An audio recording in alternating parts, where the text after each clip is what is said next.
Buenos días, buenas tardes y buenas noches. Como siempre, todo va a depender de cuándo tú, que estás al otro lado, estés escuchando este podcast. Hoy, en este podcast de Voces de Huejar Sierra, tenemos el placer, el verdadero placer, de tener aquí a una persona, para muchos aquí en Huejar es una institución ya aquí en Huejar, porque, bueno, ha tratado con varias generaciones de este pueblo y ha enseñado mucho y es un placer para nosotros poder tener aquí a Carmina García Béjar. Carmina, bienvenida a este podcast de tu pueblo. Muchas gracias. Carmina, como he dicho, es un verdadero placer porque hay muchas generaciones que han pasado contigo pues su infancia, su educación, aunque ahora está esa guerra de la educación está en la casa o está en el cole, es diferente, claro, la educación de la casa y la educación del cole. ¿Cómo recuerdas tus comienzos en la enseñanza y qué te motivó a dedicarte a esa profesión? En la enseñanza, que no es en Huejar, que es al principio. Sí, sí.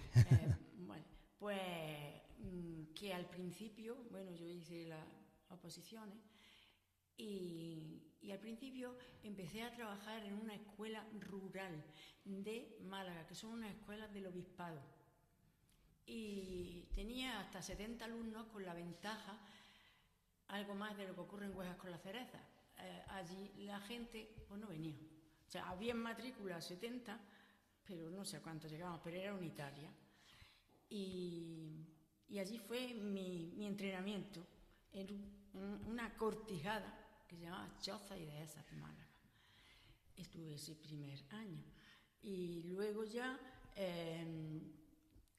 como yo tenía novio, y el año siguiente pues ya me fui a un pueblo perdido que nadie sabía que existía, aunque tenía puntuación para haber aspirado a otro sitio, pero me fui al pueblo de mi novio, que era Agrón. Agrón. Que ha fallecido no hace tanto, mi marido. Y estuve allí ese año provisional. Y ya al día siguiente, para pedir definitivo, tenía que pedir para 6 años seguidos. Entonces pedí alquife. Y ese fue el paso anterior a venir a Huejar y donde yo vi el enorme contraste que había entre el pueblo que yo tuve allí de alquife y lo que yo cogí aquí, porque en Alquife era un pueblo, todo el marquesado así, a pesar de estar muy lejos de la ciudad, son mucho más cultos que la cercanía, increíblemente. También porque la cercanía, en aquellos momentos, las expectativas de los alumnos era irse a fregar a Granada. La mayoría de los jóvenes, y los chicos, pues ya sería al campo, lo que fuera. Entonces, la cultura no brillaba por su ausencia, o sea que un poco que pasaba y que no tenían los medios. Y entonces yo vi el enorme contraste que había, que yo allí me dejé un segundo de primaria y pasé aquí a un quinto y el segundo de primaria era mucho más culto y más interés por la escuela y más que cuando yo llegué aquí. Aquí, claro, era todo, pues, no lo vamos a decir en ruinas, pero eran las escuelas viejas, que de hecho, estando yo ejerciendo, estuve en distintos sitios un año porque estaban haciendo las escuelas nuevas. Y no había ni escaleras para subir, el suelo estaba totalmente arrancado. Yo pinté un mapa porque se podía pintar en el suelo, porque aquello era una pena. Y ya empecé a trabajar con ellos y sobre todo me llamó la atención que no es que no había una biblioteca en el colegio, sino que no había ni dónde leer un libro, no había un lugar ni un sitio donde los niños pudieran leer. Y claro, entonces eso fue lo que me preocupó a mí mucho y fue la meta que me propuse desde el primer día, el introducir la lectura por placer en el pueblo, en los niños del pueblo. Y entonces pues ya fue, de ahí, ese es el origen de varias de las actividades, de muchas de las actividades que he hecho aquí. Todo está en el origen de querer llevar a los niños al amor por la lectura. Y hice cosas que no se hacían en aquel tiempo. No sé si empezar por lo de la lectura, porque lo que hicimos al principio fue buscar algún sitio donde pudiéramos almacenar unos poquitos libros viejos que nos regalaban, o lo que fuera. Y una persona del pueblo, se llama Encarnita, que todavía está viva, aunque está en una cama todo el día, nos dejó debajo de una escalera, un hueco. Y en ese hueco empezamos a colocar todos los libros que iban, bueno, la mayoría eran de mi casa, las revistas de mi hijo y de cosas de esas. Y conseguimos hacer un sello, y entonces aquella primera biblioteca se llamó Biblioteca Joven. Y después ya, habiendo empezado con ellos, todas esas actividades, tuve yo la ocasión en un verano de ir a Salamanca. En Salamanca había un edificio de Anaya, que ya no está, no sé la dirección incluso, que eso ya ha desaparecido, hay otro, lo han reconvertido. Y allí vi con enorme alegría que había una forma distinta de enseñar a leer, que a los niños les gustara la lectura. Entonces, no se me olvida que había una habitación, estaba separada en stand, y cada stand era un cuento. Y, por ejemplo, para entrar a Caperucita, pues tenías que pasar pisando la lengua del lobo. Y aquello se me impactó también. Son estrategias, ¿no? Estrategias que se usaban para que a los niños les gustara leer. Y luego otra cosa que yo después me sirvió aquí mucho fue que no se sentaban los niños en sillas, había cojines por el suelo, cada uno estaba donde quería. O sea, es lo que es que la lectura fuera un placer. Claro. Entonces, al llegar aquí, acababa de irse un médico, don Manuel creo que se llamaba, y había venido doña Virginia. Y esta casa, es el origen, esta era la vivienda del médico. Pero cuando vino doña Virginia dijo que ella no necesitaba casa.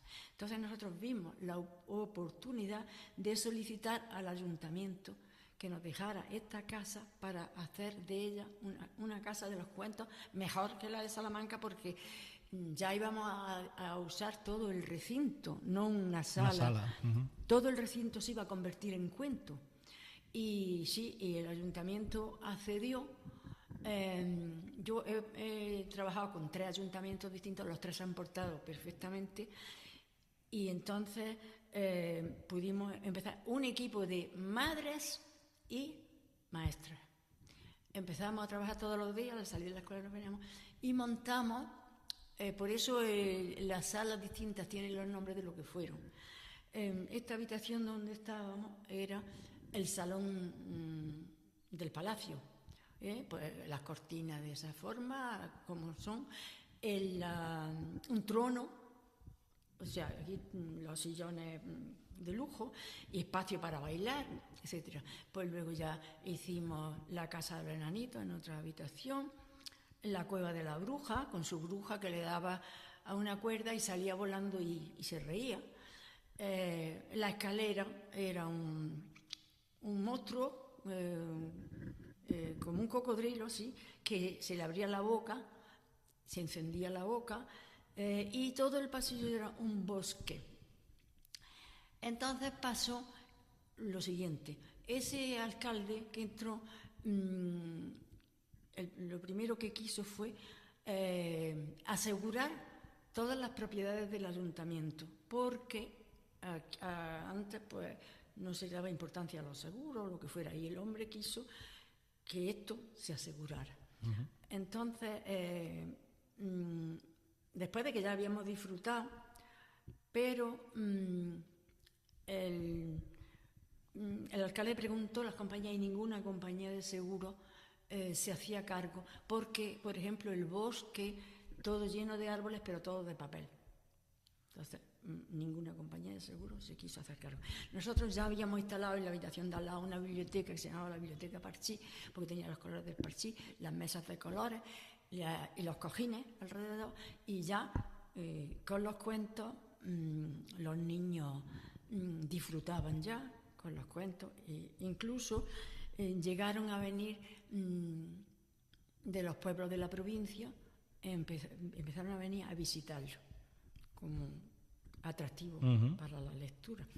Hacíamos también manifestaciones en la calle que salían los niños disfrazados de personajes de los cuentos y con pancartas donde decía "eras una vez", cosas frases así. de cuentos, ¿no? Todo de cuentos. Entonces se le implicó mucho. Y claro, para otro motivo para llegar a la lectura era que ellos fueran los protagonistas. ¿Cómo lo hacíamos? Pues empezamos a crear los teatros.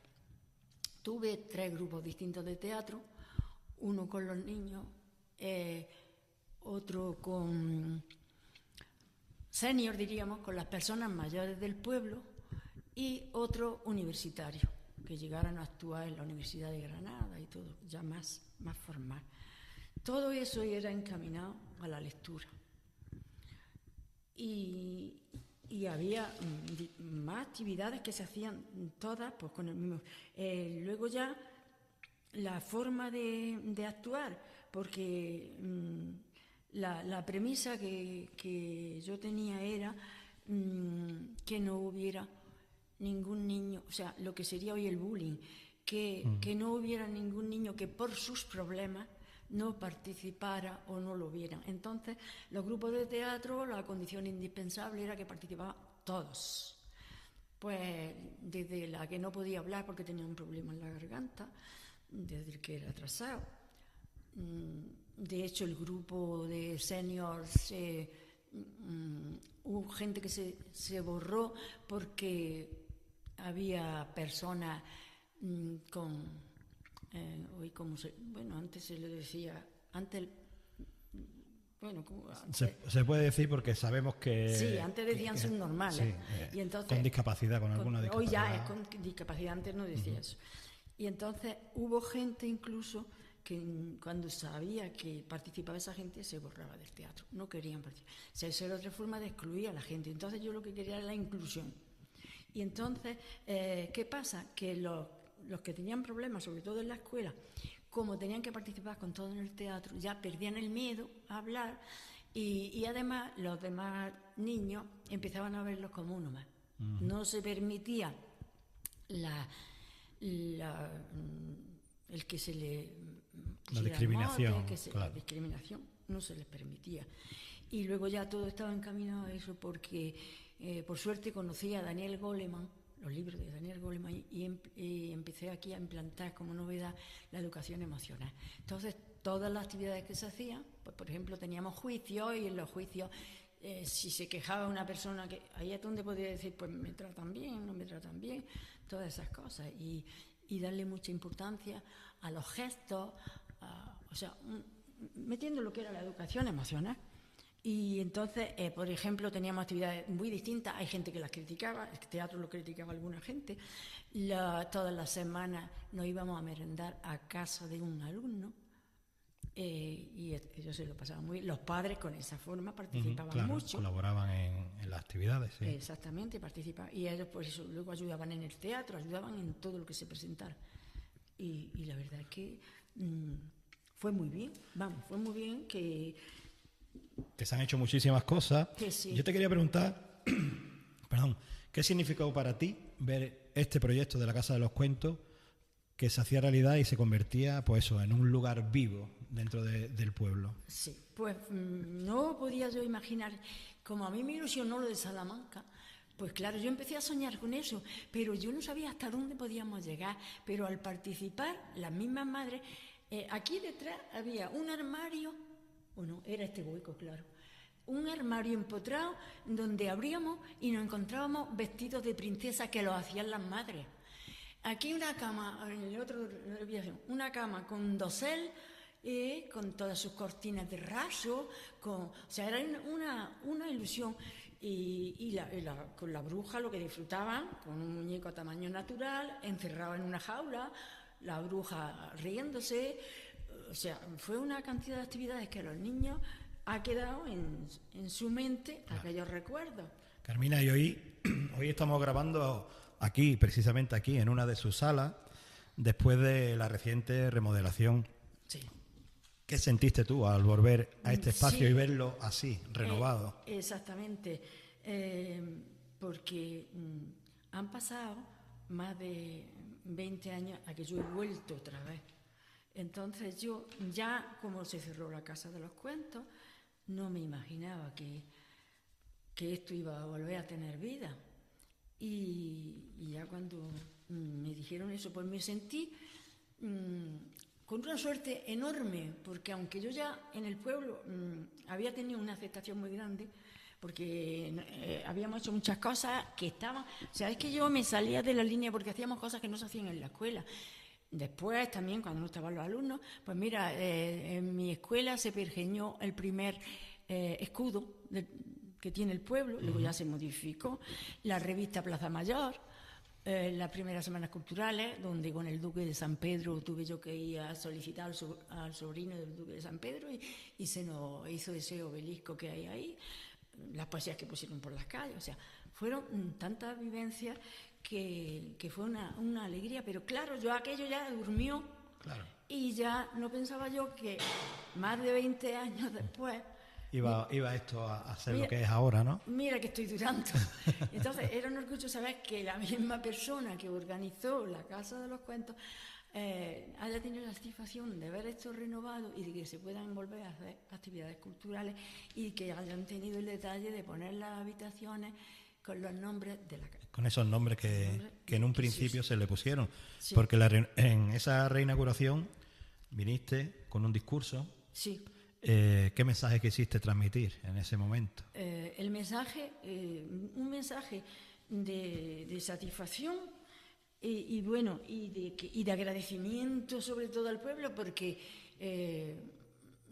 todavía la gente, a veces le tengo que decir a alguno, ¿tú quién eres? Porque claro, yo tenía niños y hoy tengo hombres, claro, mujeres, pero se siguen preocupando todos por mí. Si yo voy por la calle y me dicen que me subo a la acera, tienen detalles que me cuidan. Que te quieren. Que me quieren.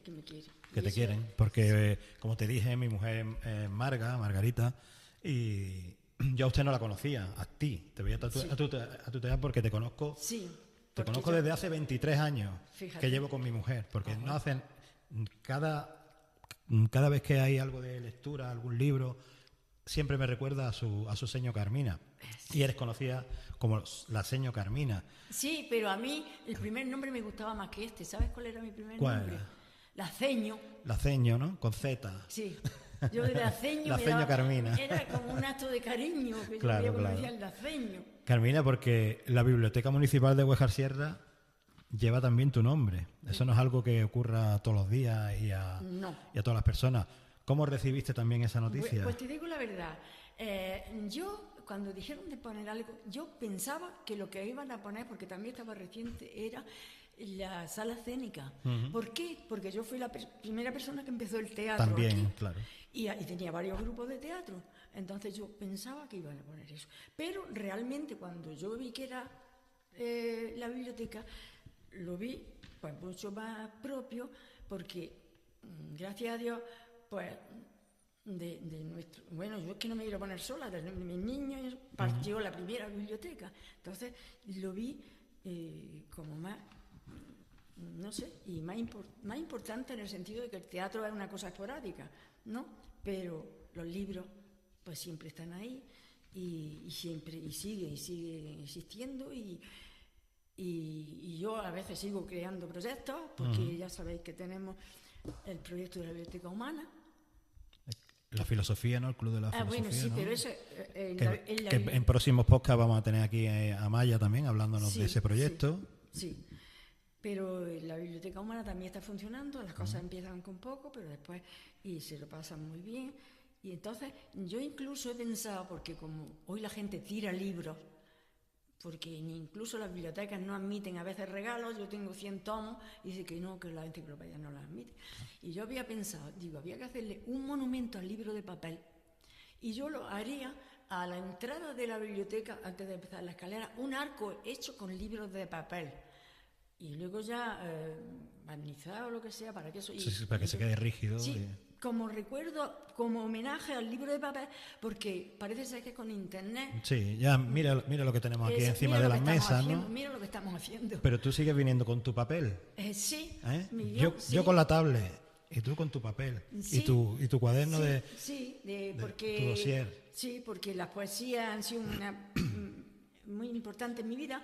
He tenido recientemente la satisfacción de que se salga el libro de poesía de los autores más importantes de España para niños, y me han metido 4 poesías mías. ¿Sí? Sí, y mira, es un orgullo saber que bueno, yo estoy con Lope de Vega y estoy con otros autores. ¿Con quién? Con Alberti, con Gloria Fuerte. Mira, por ejemplo, que estoy al lado de Marquina. Dice: te vendo mucha alegría, te vendo amor a raudales, adobado en simpatía, de la que quita los males. Te vendo unos achuchones mezclados con 5 guiños, de los que hacen reír y le gustan a los niños.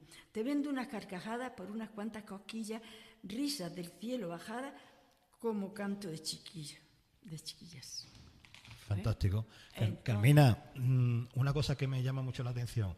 Voy a cumplir 50 años y estoy con las gafas. ¿Y tú estás leyendo una poesía sin gafas? Sí. Pues parece ser que el pueblo me ha ayudado a ver mejor, porque dicen que es bueno para la miopía mirar las distancias. Sí, mirarlo a lo lejos. Sí, es un trabajo de... Bueno, aparte de que, claro, aquí pues te da la vitamina D, todas esas cosas, y entonces ayuda a todo. Es que el pueblo ayuda a todo. Bueno, y luego ya decía, hablando de las actividades, que es la parte actual. Yo tengo dividido el guión en lo que fue entonces, lo que se hizo, y lo que es hoy. Y entonces, entre hoy, lo primero es la renovación de la Casa de los Cuentos, claro, que ha sido excelente, y la Biblioteca Humana, y lo que me insinuabas tú del Club de Filosofía. Entonces, pues, hemos tenido mucha suerte, porque como decía yo en el escrito, parece como si las hadas hubieran intervenido para que se presentara aquí una filósofa de carrera. Y entonces yo, que tenía mi inquietud y hablábamos de cosas, nos hacíamos preguntas a modo socrático, y entonces al dar con esta profesora de filosofía, pues ya hicimos el completo, porque mi misión es exponer el tema. Ya es elegido por el club, que tenemos un club maravilloso. Yo expongo el tema de la filosofía diaria. Uh-huh. Y luego llega la filósofa y nos mete ahí a Platón, a Aristóteles, y entonces a la vez están reflexionando y aprendiendo sobre filosofía de una forma pues también lúdica. Está muy bien. Está muy bien. Pues vamos a hablar en siguientes podcasts, vamos a hablar seguro con Maya, que ya hemos estado hablando con ella, para que nos acompañe por aquí. Carmina, si yo tuviera delante a aquella joven maestra que empezaba su camino, ¿qué consejo le darías? A las jóvenes maestras. A la joven, a ti, en aquel tiempo, joven. Yo si tú pudieras darte un consejo. Yo me aconsejaría. Pues yo siempre he sido rebelde, y es salirse de los cánones y decir, bueno, está programado que tú le obligas a los niños a aprenderse los verbos, ¿no? Pero si yo lo puedo hacer de una forma lúdica.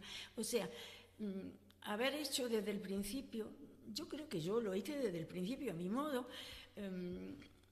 Había una cosa mala, que es que no había equipo, no existía el equipo, el trabajo de equipo como hoy. Tenías que ir en solitario. Uh-huh. Y entonces, pues, haberle dado más importancia, bueno, no lo hubiera descubierto yo, se ha descubierto después lo del trabajo en equipo, que facilita tanto las cosas. Muchísimo, sí. Pero yo fui por libre. Entonces, ¿qué me diría yo? Pues porque que si tú tienes una idea y una cosa que te produce placer y que te hace sentirte bien, que procures seguir, o sea que no te importe tanto el qué dirán, que es un tema que hemos tenido en la filosofía, el qué dirán, sino actuar, porque yo sé que a mí al principio aquí se me criticaba, en un claustro que fuera, porque me salía de las normas. Claro. Si yo me iba a merendar con los niños, pues eso no estaba bien visto. Y menos a su casa, a casa de uno. Y menos a la casa de los alumnos. Entonces, había cosas que a lo mejor eran imprudentes, ¿no? Uh-huh. Pero que hay que ser valiente. Sí. Y que hay que... Sobre todo eso, que hay que ser valiente y muy agradecido por haber tenido la suerte que no tiene la mayoría de la gente de haber ejercido una profesión que me ha producido satisfacciones. Porque cuánta gente hay que está de cajero en un supermercado uh-huh. cuando esa no sería su vocación. Exacto. Y yo he estado más de 40 años, pero han sido 40 años de disfrute. Y, por supuesto, la importancia de amparar a los más débiles, de que sean los niños los más problemáticos. Uh-huh. El otro día comentaba a mi hija, que también es de educación y es maravillosa, y decía que ¿por qué se sigue echando a los niños, a un niño cuando se porta mal en la escuela, a la dirección? ¿Eso qué es? O sea, le sigue aumentando el problema al niño. Claro. El niño tiene problemas en su casa y viene y lo hace mal porque eso es lo que tiene. Y tú, ala, lo desplazas. No. Sí, te lo quitas de en medio, ¿no? Exactamente, quitarse del medio los problemas. El problema, exacto. Pues eso creo que no hay que hacerlo. Yo creo que hay que ser valiente y bueno, y yo no sabía que después la vida, a los muchos años, me iba a dar la satisfacción. O sea, yo pensaba que había terminado y había terminado. Sí, que no ibas a seguir fomentando lo que estás fomentando ahora mismo. Sí, claro. Tú dijiste, yo ya me jubilo y yo ya... Claro, y de esta manera, como dicen hoy los japoneses, que tienes que tener tu ikigai, sobre todo en esta edad, que ya, pues mi ikigai sigue siendo sembrar. Y entonces estoy muy satisfecha de actualmente poder seguir sembrando uh-huh. con la biblioteca, con la filosofía, con lo otro. Me da mucha satisfacción, me hace sentirme, me ha dado la vuelta a la vida. Qué bien. Carmina, para ir cerrando, este podcast lo va a escuchar mucha gente de aquellas generaciones que tú le has dado clase aquí en Huejar. ¿Te gustaría dedicar unas palabras a todos esos antiguos y antiguas alumnas que hoy siguen recordándote con tanto cariño? Hombre, por supuesto que sí, que quiero pedirles perdón, porque yo sé que errores hemos cometido todos, y más siendo antiguos, donde antes yo no es que pegara a nadie. Luego ya los recuerdos infantiles, la gente ya los tergiversa también, porque el otro día me dijo uno que yo le había pegado y no, porque yo no, o sea, a lo mejor algún maestro le había pegado, pero ya lo relacionaba contigo. Entonces yo lo más que hacía, yo tenía una regla en la mesa y cuando había mucho follón, le pegaba y decía, voy para allá, pero no terminaba de ahí. No, pero que a veces, o que... muletillas que uno aprende por nuestro lenguaje, donde nos decía, tú eres tonto. Hoy se le da la importancia a que tú le digas a un niño, eres tonto, pero aquello era de lo más normal. Claro. Y entonces eso estaba mal. Así que si a algún niño le dije, tú eres tonto, que me perdone, porque la verdadera inteligencia y el valor de las personas no se ve en los años de escuela, se ve después en el desarrollo de su vida. Entonces ahora me da mucha satisfacción cuando me dicen que hay, hombre, yo tengo una satisfacción muy grande con el nene, que todo el mundo sabe quién es, pues fue alumno mío 5 años y que yo ya veía qué clase de inteligencia tenía, que cuando ya estaba en quinto, a mí me parecía que el niño sabía más matemáticas que yo. Y entonces, a lo mejor el nene diría, esta maestra, madre mía, tú no sabes. Lo que me está soltando aquí. Sí, pero que me perdone porque yo no daba para más. Y que todo el que haya cometido errores, que ha sido sin querer, que no quiero ofenderlos, que yo lo que he querido siempre es defender a los débiles y a los apartados y a los que... Eso es lo que... Seguro que no te lo tienen en cuenta. Por lo menos la gente que yo conozco, que te conoce y que ha estudiado contigo, no te lo tiene en cuenta. Te quieren mucho y solo dicen cosas buenas sobre ti. Sí, pero que yo sé que cometió muchísimos fallos. Entonces, que por favor me perdone y que, mira, que se queden con las cosas buenas, que dice que para la memoria es bueno seleccionar los recuerdos, olvidar los malos y recordar los buenos, porque busquen lo bueno y lo que le haya ayudado a ser un poco más persona, y que eso es lo que tienen que tener en cuenta, y que le sigo teniendo mucho cariño a todos, aunque cuando me dicen adiós, a veces no recuerden, ¿no? No sé, las caras no las Bueno, identifico. pero el que le diga adiós, pues que se acerque, que no le diga adiós desde lejos, que se acerque y le diga yo soy tal. Y si no se acuerda, pues no pasa nada, pero que sepa Sí. que ha sido alumno o alumna suya y ya está. Que Sí. ya es normal que no te acuerdes de tantos y tantas niñas. Es que han pasado mucho. Que Es que, son es que he muchos. estado aquí 25 años. Es que son muchos años, entonces Sí. son muchos y Muchísimos muchas. alumnos, Claro. y la memoria cuando ya uno es mayor, pues no es lo mismo. Pues que si la ven, que se acerquen a ella, que le digan quiénes son. Sí, y por ella supuesto. y ella con pues con esa educación que nos ha presentado aquí, pues seguro que si no te recuerda, te va a dar un abrazo y te va a demostrar su cariño. Sí, y saludar especialmente a un grupo que tuve, porque los tuve 5 años, que se llaman La Generación del 77. Ellos mismos se lo han puesto, tienen una... No sé, podcast no es una palabra, es un grupo. Un ¿no? grupo. Tienen un grupo y se saludan en las fechas especiales y me han metido a mí. Ajá, qué Y bien. entonces, pues, gracias a ellos también. Carmina, ha sido un auténtico honor compartir este ratito contigo. Gracias por tu trabajo, por tu legado y por todo lo que has aportado a este nuestro pueblo, Huejar Sierra. Muchísimas gracias de verdad por acompañarnos en este podcast Voces de Huejar Sierra. Muchos besos a Margarita, que la sigo recordando mucho. Yo se los doy de tu parte. Vale. Muchísimas gracias, de De verdad. nada. Ha sido un auténtico placer. Gracias. Y a vosotros y vosotras, pues nos volvemos a escuchar muy prontito aquí en Voces de Huejar Sierra. Sed felices.